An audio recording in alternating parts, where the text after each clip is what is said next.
Fit to Love, episode 51, the top 5 regrets of the dying. Fit to Love is physical, emotional, and spiritual fitness to achieve the happy life you deserve. From exercise to cooking, relationships, and spirituality, you'll find all the inspiration you need right here with our host, JJ Flizanes. Hello and welcome to Fit to Love Thoughtful Thursdays. Today's show, the top 5 regrets of the dying. I first heard about this book in March of 2014, earlier this year, and immediately I knew I'd love it, at least the concept of the book, and immediately I knew I'd want to share it. It was the fuel to the fire, so to speak, on a current book project that I'm working on, because it's not until people get perspective that they really prioritize. And when I first started my business and I started learning science and I understand about the joints and about degeneration and cartilage, one of the things that has always motivated me is that sort of long-term investment strategy in your body and health and future. Because it's not hard to look around and see who has taken care of their bodies and who hasn't. And it's cumulative. So if you ignore your body for 20 or 30 years, you're pretty much going to bet that something, whether it be heart disease or obesity or diabetes or degeneration in your joints, lack of strength, lack of mobility, lack of flexibility, there's something probably going to be a lot harder for your body or someone's body as they get older when there hasn't been any investment in energy and time into strengthening and keeping what they had in their younger years. And when I first started Invisible Fitness back in 2001, I was very passionate about educating people and wanting people to understand that the exercises that you do now affect you 20, 40, 50 years from now. That just like the car, you get tires and brakes. Unlike the car, they're not as easily replaceable. And so you're going to wear your tires, you're going to wear your brakes. And all exercise isn't created equal in how it does it. In fact, some exercises speed up that process a lot and can actually break down your joints and wear down your cartilage a lot faster than other exercises. And for those of you that are thinking, why am I talking about exercise on a Thoughtful Thursday? Go back and watch any of the Movement Mondays, especially the first 3.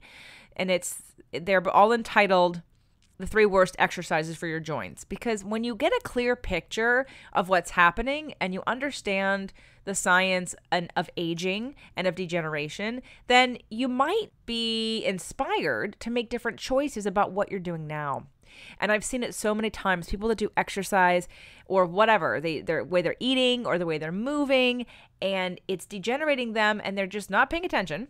And I know that financial people would say the exact same thing, because you can look at this like long-term investing, and the smarter you are, the earlier you are, you put money aside or set up some kind of system so that over the years it accumulates and you have a bigger percentage of a return, or right. So it's that same thought of taking care of your car, of long-term investment strategies, and of long-term investment strategies for your body.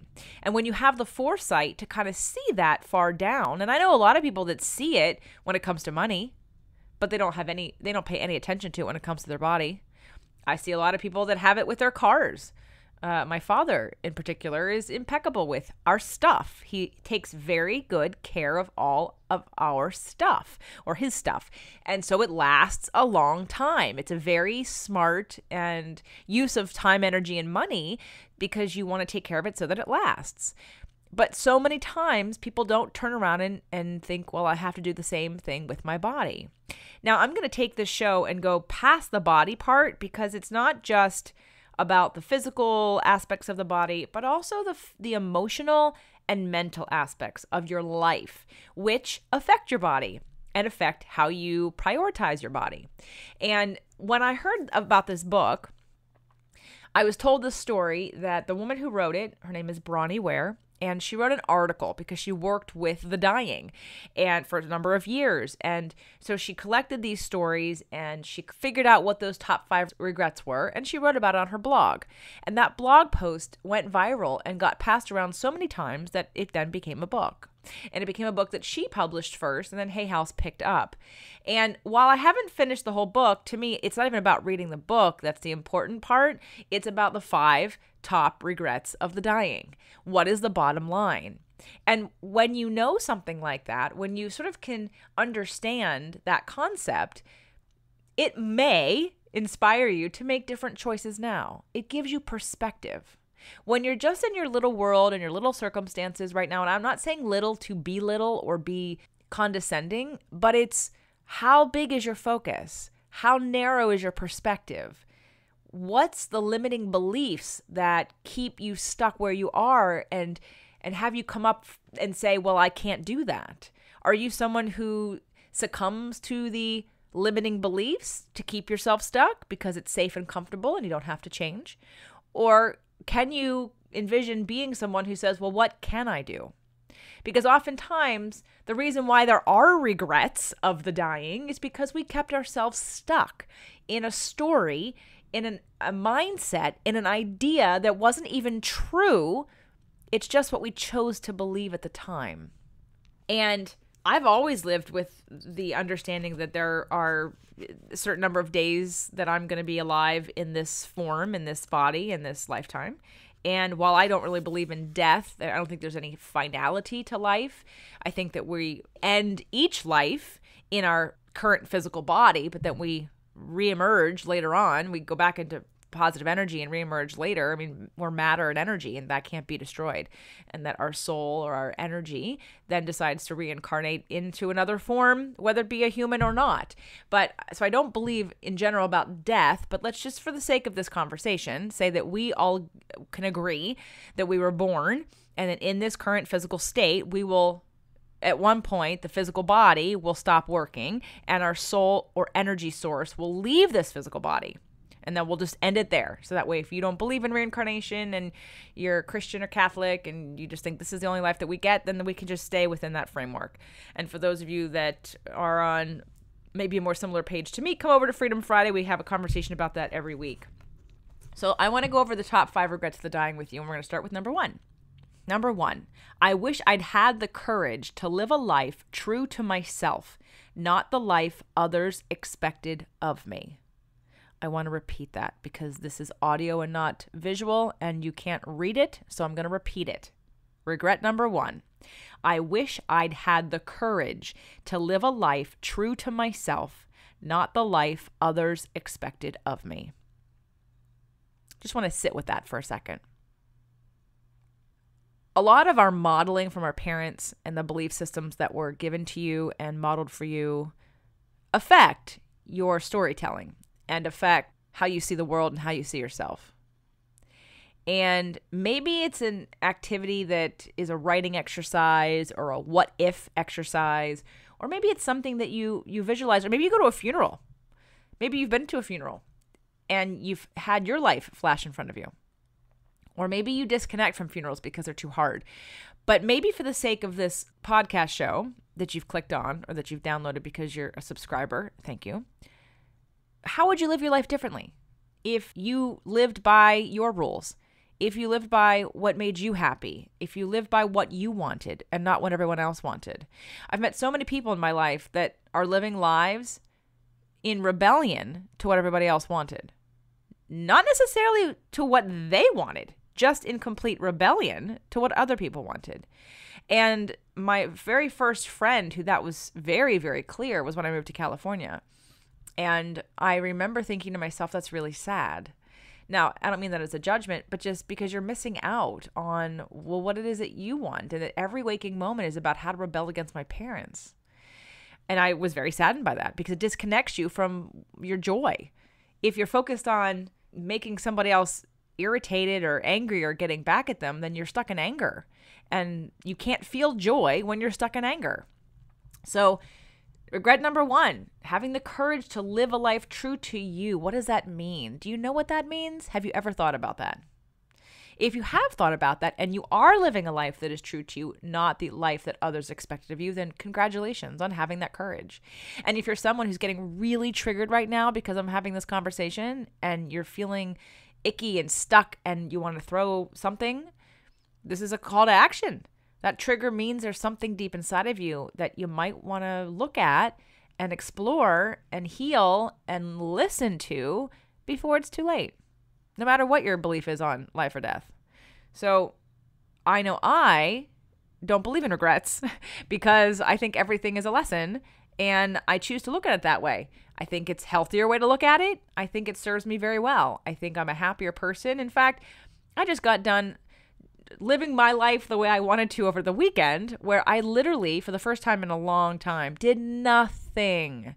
I had podcast shows to record and to edit. I had dishes to do. I had a website to work on. I had sales things to do. I had menus to put together. I had clients to contact. I did nothing because I was exhausted.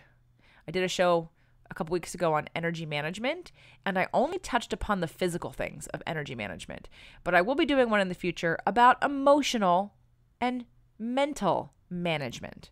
So I needed an energetic, emotional, and mental day off, and I took 2, and it was fabulous, and it was wonderful, and I had to keep giving myself permission the whole way through the day to not work. I was very comfortable lying in bed with my iPad, watching Netflix with my cats all day long, Saturday and Sunday. My husband left and went and did some errands, came back and laughed because I hadn't moved. And while the old me several years ago would have given myself a little shaming for that, because I would have told myself, well, you have too much to do that, the current me said, I want to enjoy my life, and my body is craving nothingness. I just got back from Arizona a week ago, and that was nonstop busyness. And I don't think that's balanced. And it definitely doesn't lead to me being a happy person when I have no relaxation or recuperation. So think about what it would take, even if you don't make a big leap, what would it take for you right now to live a life and have the courage to be true to what you want and not what others expect of you? Regret number 2. I wish I hadn't worked so hard. Yeah. You work to live. And even if your work is your passion, are you working because you just love every minute of it so much, you feel so inspired and whole and grounded? Or are you working because you're chasing the paycheck? Are you chasing the paycheck to get to a place where you get to relax? So many people start a business because they want the freedom and they want the downtime. Yet most entrepreneurs don't take any downtime, and you always have that option. Even if the money isn't flowing, you have the time. So take the time. And watching people kill themselves at work or be workaholics to run away from their feelings is great contrast to remind me, stay in your PJs. It was so lovely and delicious to stay in my PJs.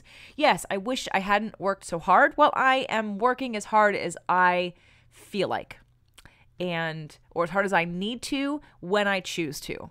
And I am blessed and fortunate enough to not have any pressure from my husband or anyone else who would be guilting me or shaming into doing something. And I have worked on myself enough to not do it to myself. It's taken a little bit of time, but I'm so happy to say there's light at the end of the tunnel. So regret number 2 is I wish I hadn't worked so hard. Regret number 3. I wish I'd had the courage to express my feelings. I wish I'd had the courage to express my feelings. This is a touchy one for me, not because I have a problem expressing my feelings, but because it's loaded with what does that mean exactly? And that's one of the regrets that stimulated the idea for my next book, that and regret number 5. Because we live in a paradigm where we have been told if we're having a feeling, it's someone else's fault. And we have a disjointed, dysfunctional relationship with emotion that we're afraid of it. Maybe people don't know how to experience it. They don't know what it feels like in their body. It scares them so much that they feel like they can't handle what would happen. It's like the seasons. Can you imagine if you'd gone through it's your first time on the planet, people haven't been here before, and all of a sudden we see all of the leaves on the trees die and the trees die and everything falls off and it gets dark and gloomy. What must people think? See, we understand the concept of a season, so we know it's going to happen. And we know that in the spring, it will be reborn. But can you imagine what it would be like if you didn't know that? You might get really nervous that something was really bad. Maybe there was a disease or a plague, or the earth was coming to an end, or life as you know it. We were going to just all die off. Think about that. You trust that we understand the cycle and the rhythm of the earth and our seasons to produce fruit and flowers, and that at some point in the year, things must die to be reborn. So when it comes to feelings, if you knew on the other side of expression and release and processing was freedom and an emptiness, like a nice emptiness, like when you empty out, a drawer that you want to clean, like you love the space. There's no more clutter. We get so cluttered with our emotions in our bodies, in our heads, in our hearts, because we don't empty it out. We don't release them. We don't process them. We don't let them go. We don't experience them because we're so afraid of what's on the other side of that. And while for some people, few, there may be such a discomfort that it really truly is a place you don't want to go to for whatever reason. And if that's you, maybe there's some help to be had, maybe reaching out to get some support. But for the majority of people, provided that you're in a safe space, in a comfortable safe space, expressing and feeling your emotions to their fullest and then letting them go like wind, let them come through your body and pass. There's a safety, there's a beauty, there's life force in that. And so many people keep their feelings on lockdown. So when I'm reading this, regret number 3, I wish I had the courage to express my feelings. That means how you feel without blaming anybody else. And I'm interpreting that for you because here's what I don't want to happen. Regret number 3 is not, I wish I had the courage to tell that person what they did was wrong and it hurt my feelings. That'll definitely be worked out on a future show because it's too big for me to unpack right now. But you have to own your feelings and then allow them to be. And have it be a process that you honor and that no one else is involved. Just expressing your feelings to yourself, if no one else, and out loud, and crying if you have to, hitting something if you have to. Of course, or breaking something, but try to keep it safe. Don't hurt yourself or another person, of course. But sometimes going out and hitting a bag. I used to hit a boxing bag in the garage when I'd get mad at my husband. If we had a fight and I was angry, first of all, there's so much energy to anger that I couldn't sleep. So there was no way I was going to try to sleep. I had to get the anger out. So I'd go to the garage and punch the punching bag until I cried. And then once I was released of all that pent up energy, then I could sleep. And then I could deal with it the next day. But I have to get the energy out. Otherwise, it's going to fester and grow and turn into something bad. All right. We will definitely have another show surrounding feelings and identifying feelings and expressing feelings and processing feelings. But for now, I'm going to move on. So we have regret number 4. I wish I'd stayed in touch with my friends. Now, for some people, that's going to be family because you might not have any friends.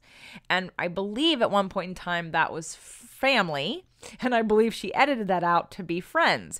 Because here's the thing about friends and family. Here's the bottom line. I wish I'd stayed in touch with people who I care about and who care about me and who I have a good relationship with.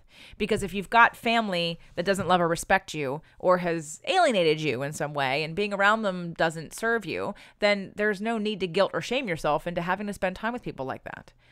So a lot of us choose our friends as our family. We find people who are like-minded, who have the same self-respect and respect of others, and who have a conscious awareness about their emotions and about their owning of their emotions, and they're not in a victim mentality. And so some of our friends become our closest family members. Some friends would do things that some family members wouldn't do. So I'm not downing family. I'm just saying stick in whichever is appropriate for you. I know some people that are so attached to their family, they don't have any friends.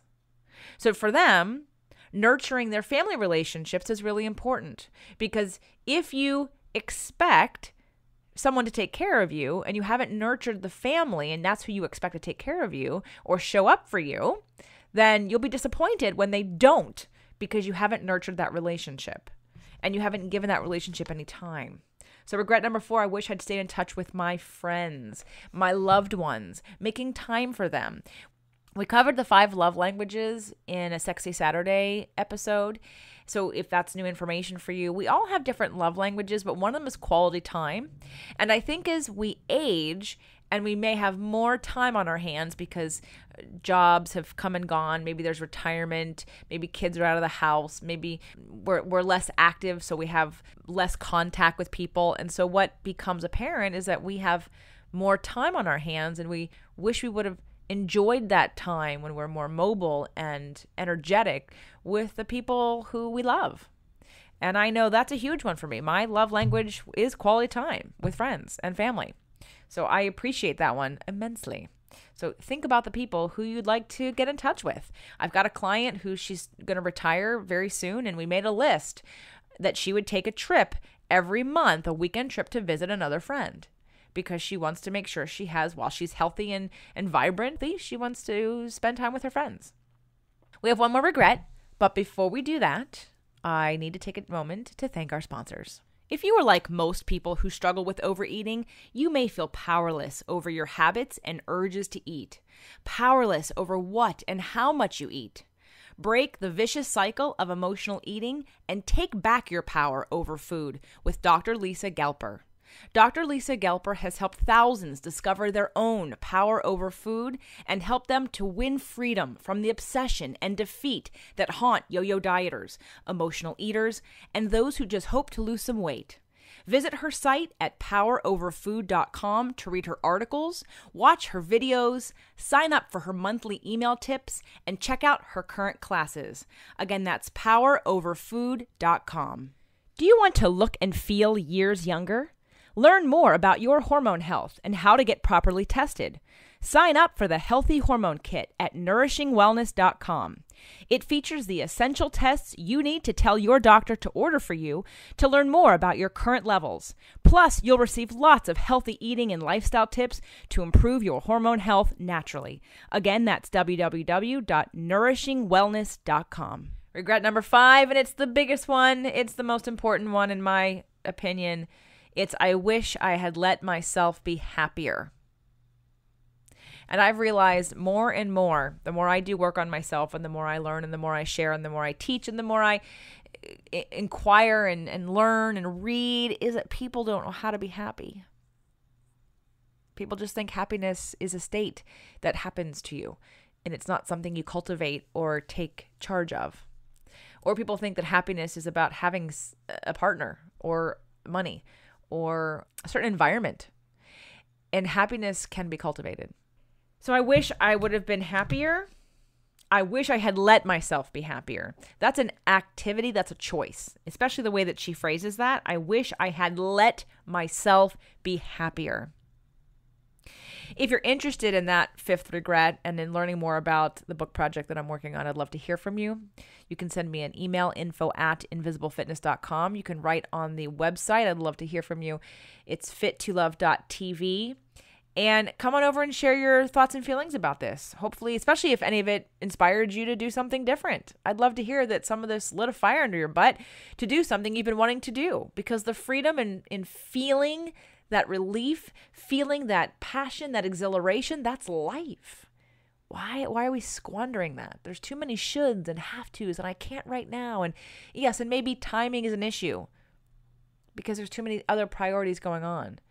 But that doesn't mean you don't have control over deciding to be happy, deciding to spend time with those that you love, deciding to have the courage to express your feelings, deciding not to work so much, and deciding to live the life that you want to live.